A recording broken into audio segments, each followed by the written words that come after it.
ever wonder why some companies are very exciting and successful and they're the place that many people want to work at, and why others don't do so bad but are toxic or not fun to work for, or why so many people are unhappy in their jobs?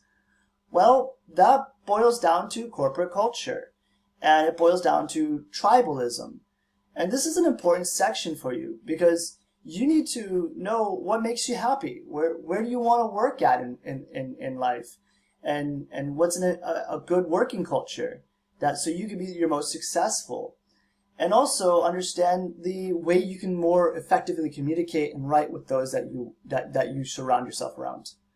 So we talk about tribal leadership through tribalism, and oftentimes we're stuck with the idea through mainstream media and others that potentially tribalism is this negative thing. It's we're becoming tribal, or tribalism is the reason for our troubles. And I think that negates the reality that there are other issues that we need to be addressing. Tribalism isn't one of them, because tribes are what define us as a species. Our ability to organize collectively through tribes and intertribes that are connected to be extremely successful in our ability to get many projects done. And so tribes are normal. They're very much a part of our society. They're not negative as long as there's positivity and the right atmosphere. And we'll discuss what those good tribes look like. But a tribe is typically what we know of as 20 to 150 people. They're people you know well enough to say hi to when you're passing. They may be a contact in your phone. They're basically people you share something with, and they're within that proximity to you. And so a small company itself is a tribe, and a large company usually comprises of many tribes of tribes. But there's a source of commonality, and the culture is defined and refined by that. And so your communication will tend towards that tribe. And it's good to know also in communicating and selling and negotiating to know what other tribes are like. Who are you talking to? But within your own tribe, the most effective way to minimize conflict and create a healthy work environment, you need to understand what's at stake here. There are about 5 stages of tribes. We have the first one. We're going to go through each 5 individually, and then in a subsequent video explain more about the 4 and the 5 stage. But our worst ones is stage 1 through 3, and our most important stages are stages 4 and 5. In a normal class setting, I try to have this discussion where others could share what are good working environments, what are the things that they experience, what were the goods and the bads, and what makes you feel that. And one of the things that is very apparent of a work environment, is when you're around people where there's nobody at the water cooler, nobody's in the break room, no one hangs out after. People just get their work done and they hunker down and just go home. That's a work environment. You should run for the hills. You shouldn't be there because there's toxicity somewhere, and there could be a number of reasons for that. But so look at the current experiences you've had, if you had any, and look at and learn from each other what's going on and what you think you would like. But our worst stage will be stage 1. And stage 1 is where people feel alienated. Their frame of mind is immediately that life itself sucks. The clusters of people express hostility, disparity. They feel that the outside has treated them terribly, that the outside is the enemy.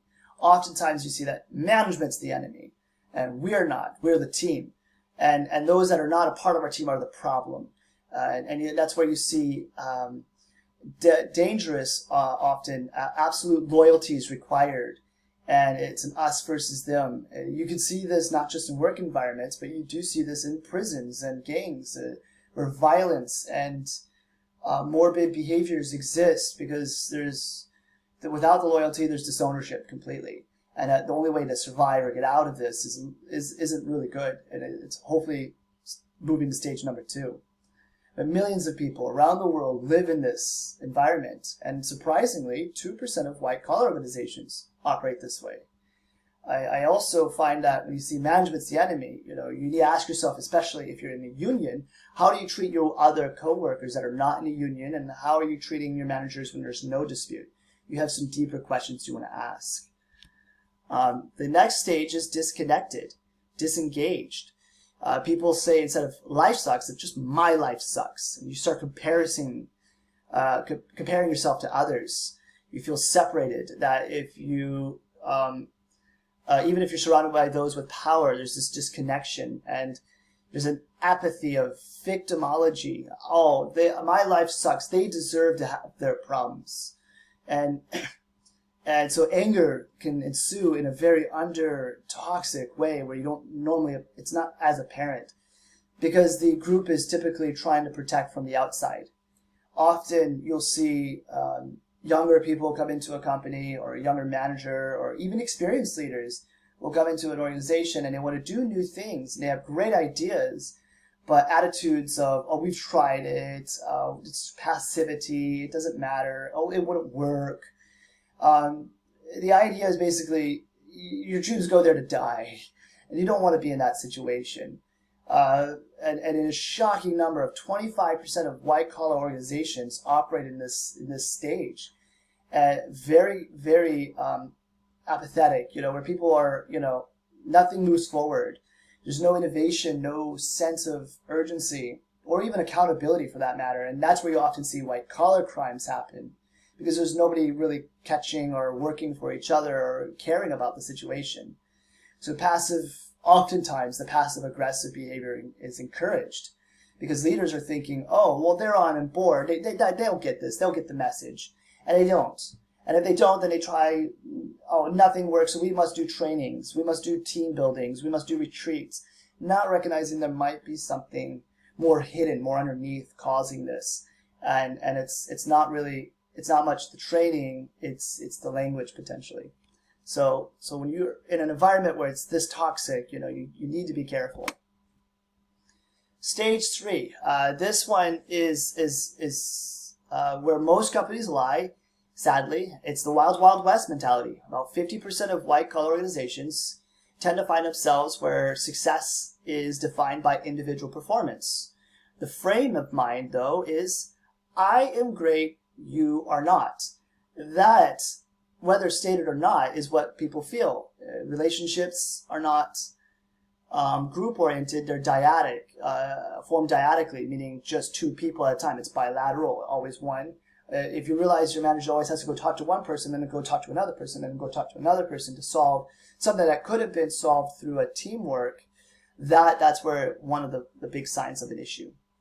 Clusters are formed around competition. Very common. We actually motivate and promote this in society because there's a strive for dominance.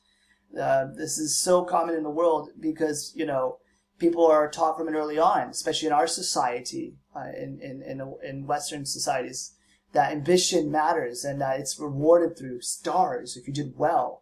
And if you don't do well, you don't get a star. So even from elementary, it's creating cliques. And you see in school, cliques where people don't even talk to each other. Like, oh, those are the jocks, and those are the cheerleaders, and these are emos, or whatever sad idea of a clique exists. Those aren't really healthy and not a good idea. But what is troubling and dangerous is where the competition becomes a fight over others, at the expense of others, the pounding of the chest, so to speak, at meetings. Well, clearly this individual is looking for a promotion at the expense of someone else. And more toxicity ensues when information isn't shared. Knowledge is power. It's seen as power. And instead of something collective, it's hoarded. And that creates gossip and problems, and it does seep into customers. So you need to be careful with this, because winning isn't about the team; it's about yourself, and it creates an environment where people seem engaged, but really there's a lot of tension that really doesn't need to be there. So you see this shockingly. Say the word shockingly again. You see this. In areas of healthcare, doctors versus nurses, because I'm the doctor. You see it in academics even. Yes, professors are constantly, well, that's my department, my specialty, not yours. And we get more honed into our areas and we are less about what is the real possibility here. Lawyers, executives, common in the boardroom where it's a one-up, and that's petulant and sad, unfortunately. But committees form programs and, further isolating one from the other. And so what tends to happen becomes, if always watch out for the charlatan or somebody who says, oh, only I know how to fix this. Only I am the one with the solution. Once again, run for the hills, because that's not true. Somebody who thinks they're the smartest one in the room is ignorant, and those who think that person doesn't know enough. Knowledge should be shared. It should be more cohesive, and that's what you want in a group. So what is that turning point? Stage 4, what does that look like? And that is, structure is changed. We don't see each other as bilateral relations, but as through groups, structured in threes typically, if not more. But threes is the baseline, where I know I need to work with this individual and this individual. This should come together. Shouldn't be any resistance. I'm always including that extra person.